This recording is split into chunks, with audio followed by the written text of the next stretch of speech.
मुख्यमंत्री तो नाम का है, डमी है।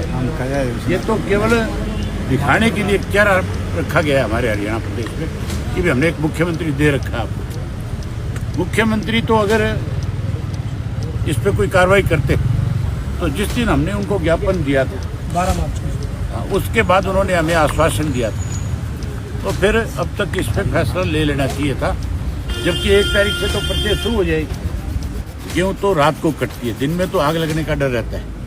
रात को गेहूँ कटती है, रात को ही ट्रालियाँ भर करके सीधी मंडियों में आती है और रात को ही पूरी रात कमाईने चलती है। तो किसान को अगर रात ट्राली खड़ी रखनी पड़ गई तो जो कमाईन वाला है वो कमाईन बंद कर देगा, उसका काम ही नहीं चल सकता। मामला है वो है परचेज सेंटर का, जो इन्होंने शर्तें लगाई है गेहूँ की खरीद के ऊपर।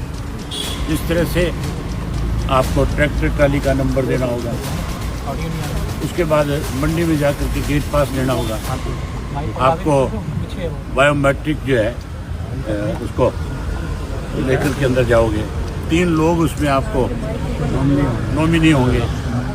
हमने कहा भी ये सारी शर्तें जो है क्यों लगाई गई है? गेहूँ की परचेज पे इस तरह की शर्तें कभी भी नहीं थी। दूसरा जो मंडियाँ थी, जो सेंटर बने हुए थे, परचेज सेंटर जिनको फोकल पॉइंट भी कह देते हैं, वो सारे के सारे लाइसेंस जो है इन्होंने, मुख्यमंत्री ने हमें आश्वासन दिया था कि मैं सारे लाइसेंस रिन्यू करवाऊंगा और परचेज सेंटर ज्यों क्यों त्यों रहेंगे। आज की तारीख तक कोई मुख्यमंत्री की तरफ से जवाब नहीं आया।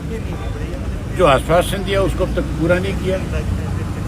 इसलिए हमें आज महामहिम के पास आना पड़ा कि भी आप हमारे हेड हो, आपकी जिम्मेवारी बनती है। प्रदेश का बहुत बड़ा इशू है, इसमें आप सरकार को जो है हिदायत जारी करो अपनी तरफ से। क्या आश्वासन दिया? कि तुरंत यही कहा गवर्नर साहब ने कि भी मैं मुख्यमंत्री से बात करूंगा। मैंने बहुत खुल करके उनको कहा, मैं बोला मुख्यमंत्री से बात करने की बजाय आप खुलर को कहोगे तो और ज़्यादा अच्छा रहेगा, क्योंकि 1 से परचेज शुरू होगी तो फिर किसान के सामने दिक्कत आएगी कि नहीं आएगी। इसमें सर सरसों की खरीद हमने देरी जो हुई है उसके चलते किसानों को हमने सरसों वाला इशू भी महामहिम के सामने रखा कि जो सरसों MSP पे खरीदनी चाहिए थी वो आज किसान को सस्ते में बेचनी पड़ रही है। 600-700 रुपया क्विंटल का नुकसान है उसका, और सरकार जो है उसको खरीदने की बजाय सस्ते पे बेचने पे मजबूर कर रही है। हमने इसीलिए उनसे कहा कि भी आप इसमें दखल दो और आप सरकार को कहो